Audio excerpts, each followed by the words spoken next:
What if you built a company worth $47 billion, but it turned out to be built on absolutely nothing? This is the story of the biggest mirage in business history. A man who convinced the world he was going to change humanity while flying on his private jet, fueled by cash and chaos. I am Usama, and today we will discuss the rise and catastrophic fall of Adam Neumann and the $47 billion lie that was WeWork. To understand the lie, we first have to understand the man. Adam Neumann didn't start out as a billionaire CEO. He was a born storyteller, a man who could sell a dream like no one else. In 2010, he co-founded WeWork with a simple idea to rent office space, chop it up, and sublet it. But he wasn't selling desks. He was selling a movement. He called it the world's first physical social network. He talked about elevating the world's consciousness. Investors didn't just see real estate. They saw a tech startup with infinite potential, and they bought it. Adam wasn't just renting offices. He was selling a feeling. And in the world of Silicon Valley, feelings can be worth more than facts. The money started pouring in from the biggest names in finance. SoftBank, the Japanese tech giant, saw WeWork as the next big thing. They invested billions, valuing the company at nearly $20 billion. But behind the scenes, the foundation was already cracking. Because the movement was being held together by something very fragile, Adam Neumann's ego. He bought a private jet and named it My Gulfstream. He leased it back to the company for millions of dollars. He even owned the trademark to the word "we" and tried to sell it back to his own company for nearly $6 million. This wasn't just eccentric behavior. This was a red flag the size of a skyscraper. The man-selling community was building an empire for himself, and the numbers were starting to tell a very different story. For every dollar WeWork made, it was spending nearly two. It was a business model that only worked if the money never stopped flowing. But in late 2019, the music was about to stop. By 2019, WeWork was in over 100 cities. It was the largest private office tenant in New York and London. On the outside, it was a rocket ship. On the inside, it was a house of cards. The company prepared to go public. They had to release a document called an S-1 file. Think of it as a report card for the whole world to see. And Adam Neumann's report card was terrifying. For the first time, the public saw the truth.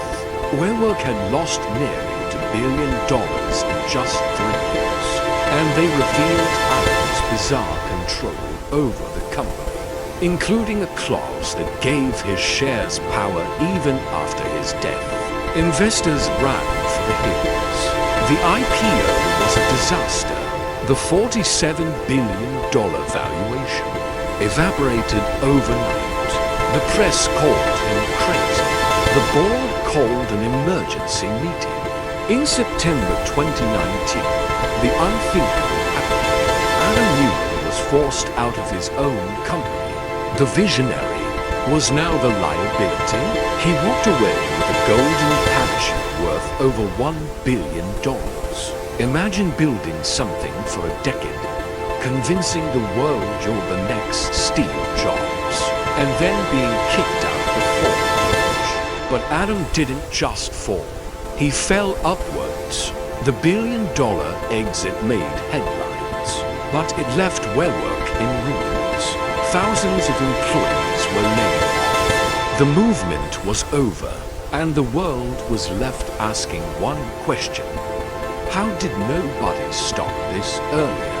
The answer lies in the money, the banks, the investors, the board members, investors. They all saw the red flags, but Adam was selling a dream so big, so loud, that nobody wanted to be the one to pop the bubble. WeWork became a cautionary tale. It exposed the dark side of faking till you make it. But for Adam Neumann, the story wasn't over, because when you fall from that high, you don't just disappear.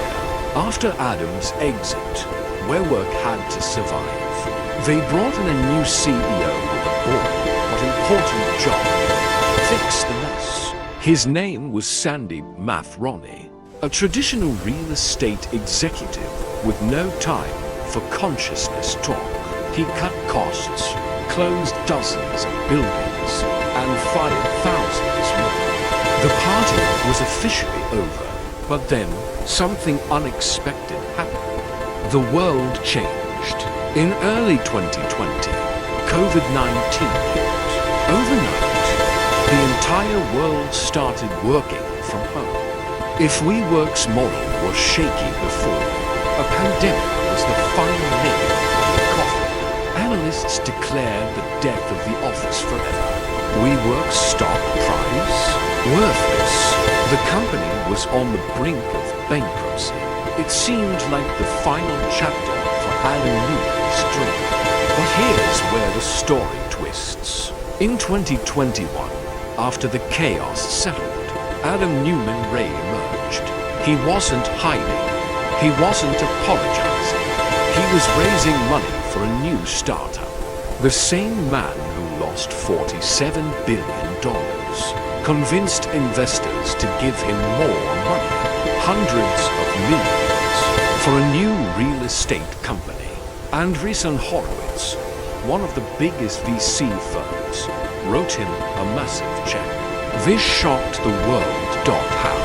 Because Adam Neumann possesses a rare skill, the ability to make people believe in the impossible, even after they've seen the light. Meanwhile, the company he left behind was fighting for survival. In October 2021, WeWork finally went public, but at a valuation of just $9 billion, a far cry from the $47 billion fantasy.